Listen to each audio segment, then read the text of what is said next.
In this video, I'm going to go over the 4 important things that you need to consider when creating a personal brand for your blog. We're going to cover what a brand is, help you figure out your target audience, and go over the super important building blocks that will help you create a strong personal brand online and offline. Let's get started.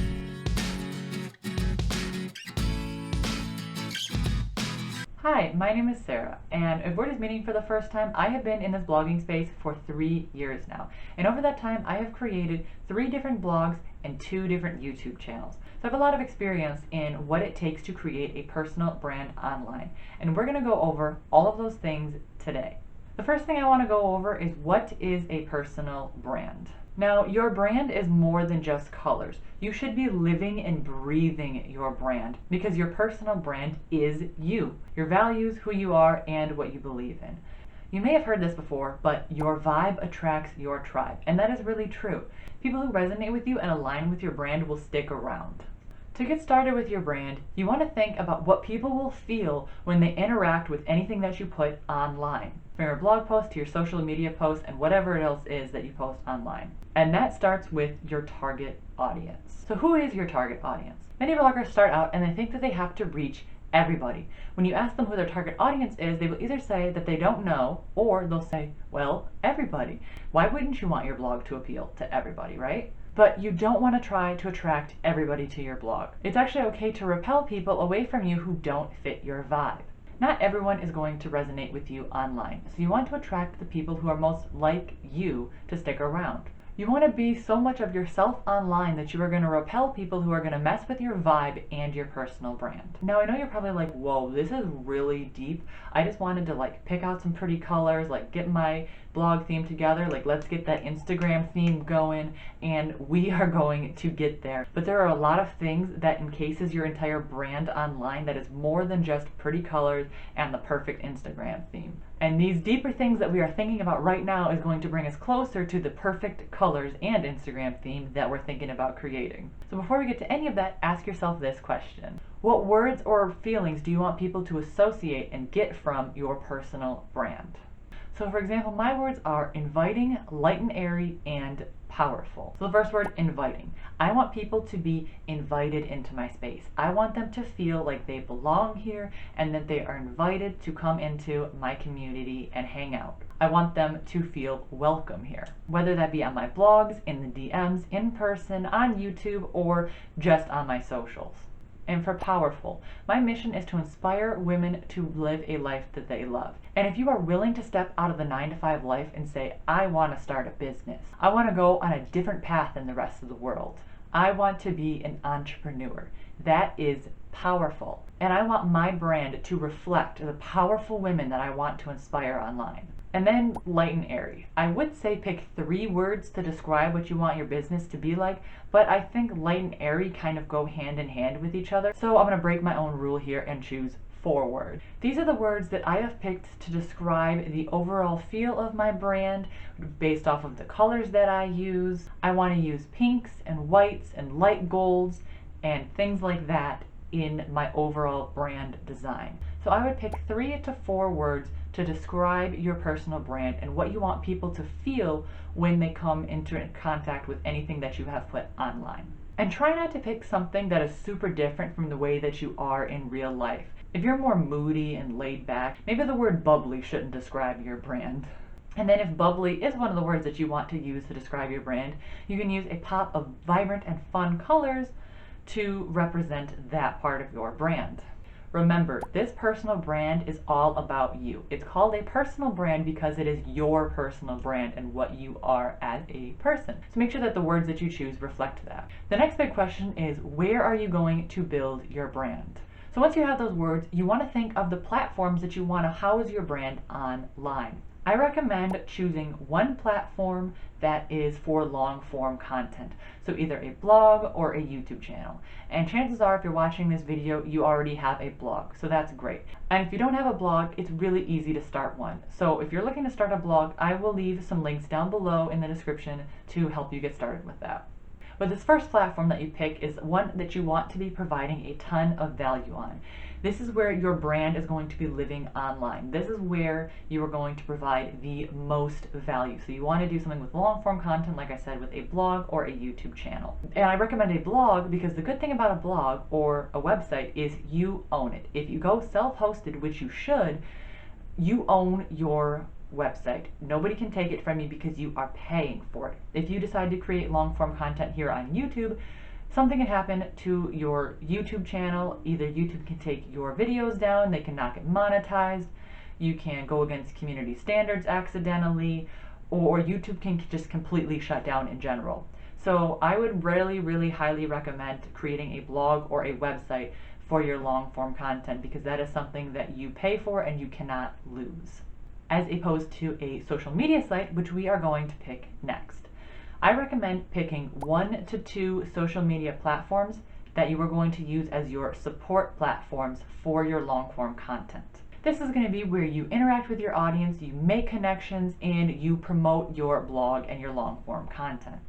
My 2 favorite platforms are Twitter and Pinterest. Pinterest pretty much brings me all of my traffic, and Twitter is a really great place where I make a lot of my affiliate sales. You can get sponsored posts on there, and it is my favorite place to connect with other writers and bloggers just like me. Instagram is a great place if you're looking for sponsorships, and Facebook is good for connections if you're doing something like a Facebook group. So every single social media site has kind of a different audience, so you want to pick the 1 to 2 social media platforms where your audience is going to be hanging out. Before we get to the next point, make sure to hit the like button and subscribe down below if you want more videos just like this. Step 3 is creating consistent branding. Now that you have the words to describe your brand and you know the platforms that you're going to be on, it's time to create a consistent branding. Now what does this mean? It means 2 things. First thing is be consistent in posting. You want to be showing up consistently on your branding platforms. The easiest way to do this is by creating a schedule. The schedule can mainly be for you just to help you remain consistent, but if you tell your audience, they will know when to look for your content. So for example, here on YouTube, right in my banner, I say that I post videos every single Thursday. So that way, my audience knows that on Thursday they can come to my channel and see new content. I post every Monday on my blog, and right after I post, I let people know on Twitter that a new post is live. You can also have a consistent social media schedule. This will help you to show up consistently on every single platform. Now this is a lot to keep track of, and the easiest way to keep track of things is by having a content calendar. I have a content calendar for my blog and my social medias. I recently did a video on both of these topics, and I have the content calendar being sold on my Etsy, so if you want to pick up this calendar for yourself, I'll leave a link down below in the description and you can check that out. The next thing is using consistent formatting and colors. Finally, we are to the pretty part of branding. We are talking about the colors. But even still, it's still more than that. You want to remain consistent in the format that you are putting your content out. So for example, on my blog, I have a consistent format that every single blog post looks like. The headings, the spacing, the way that I write is all consistent. And the way that I do these YouTube videos is consistent. I have a big screen that will pop up to show you the main points of the video, and any smaller points that I want to emphasize will show up in the corner. I think it's this corner. It might be this corner. I'm not really sure, but it's one of the corners. You also want to choose consistent colors and consistent social media graphics, like for your Pinterest, your Twitter, and everyone's favorite, your Instagram theme. If you look at any of my different social media channels, or my YouTube, or my blog, you'll see that the consistent color that I use is pink, because that is the type of vibe that I want to attract for my audience. I have pin templates that look all of the same. I have an Instagram theme. My thumbnails all look similar, and it all matches the theme that I've chosen for my blog as well. So you want everything to kind of cohesively be together. So if you were to post something on Instagram and someone were to see your post, they would know instantly that this is you. Or if somebody subscribes to my YouTube channel and they see my consistent thumbnail, they will be able to tell just by the colors and just by the way that it is laid out that that is my thumbnail. And if they like my content, they might be more likely to stop the scroll and click on it. And that is why colors is so important. I think this is everybody's favorite topic because they love the pretty colors that you can create, but it's more than just that. It is about standing out online into the sea of social media posts that you see and the sea of videos that people are posting. You want your true fans and the people that you've attracted to your audience to be able to pick out your thumbnail or your blog post in the sea of posts, because if they like your content and they see that, they may be more likely to click on it. Step 4 is to make sure your brand is authentic. This is huge. You want to make sure that your brand is authentically you. There is a such thing as fake it till you make it, but that does not apply to personal branding. One way or another, your true self will come out eventually. How many times have you seen a celebrity online and they portray that they are this super nice person, but you hear from people that have actually met them that they are really mean? That, in my opinion, is personal branding gone wrong. Because if you get big enough online and you meet some fans on the street and you portray that you are this bubbly, happy, pink-loving person online, but you're really this like moody and reserved type of person and you don't really like to talk to people that much, that's going to shock them a little bit. Of course, that's kind of like an extreme example, but you get the point. If you show that you are this type of person online, but you are actually this type of person, if you happen to meet one of your fans in real life and they see that you are a completely different person than you were online, that's going to shock them a little bit, and that is personal branding gone wrong. Now, that's not to say that a moody aesthetic is not the way to go. If that's who you are, then that is totally what you should portray online. But just make sure that whatever you are as a person, you stick to that online so that you can create a personal brand consistent for online platforms and in real life as well. Because it will get exhausting if you are putting on this facade online and pretending that you are somebody that you are just simply not. The fun part of a personal brand is that it is you. It is all about yourself and who you are and your core values as a person. The things that you can change is the logo and the colors and things like that. Those things can change. You can do a rebranding of those, but one thing that you shouldn't consistently rebrand is the core values that you hold as a person and the feeling that people get from your brand when they interact with any of your content online. Now, that's not to say that your core values and who you are as a person can't change. They will eventually evolve as you go into this online space and you grow as an entrepreneur and as a person. Your values will change, but I don't really think of them as changing. I think of them as evolving and redefining your purpose online and kind of honing in on your specific purpose. You don't really want to drastically change them. You just want to make them clearer so that you can get to whatever your next goal is. Because of course, as you do this journey, you are going to change, and that is okay to do, but you don't want to do that as consistently as you may change your theme on your blog or something like that.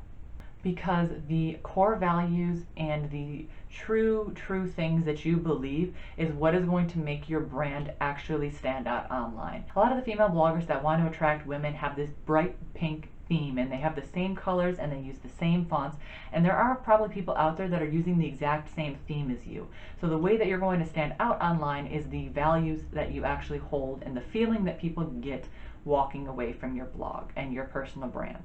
Now, there are so many more tips that I can give you when it comes to personal branding online. Because here's the thing, personal branding does not get defined overnight. It is a process that will change and evolve as you do as an online entrepreneur. The main thing is to get those core values down and really consider what you want people to get from your brand, because those are the things that you shouldn't change too much. And then you can worry about the colors and the Instagram themes later. You really want to get that blog post out, get that video out, and just start. The rest will fall into place later. And if you want to check out the last video that I did, you can click or tap the screen right here to check out that video. Or if you want to check out the video that YouTube has personally picked out for you, you can click or tap the screen right here to check out that video. I hope you got value out of this video, and I will see you next Thursday. Bye!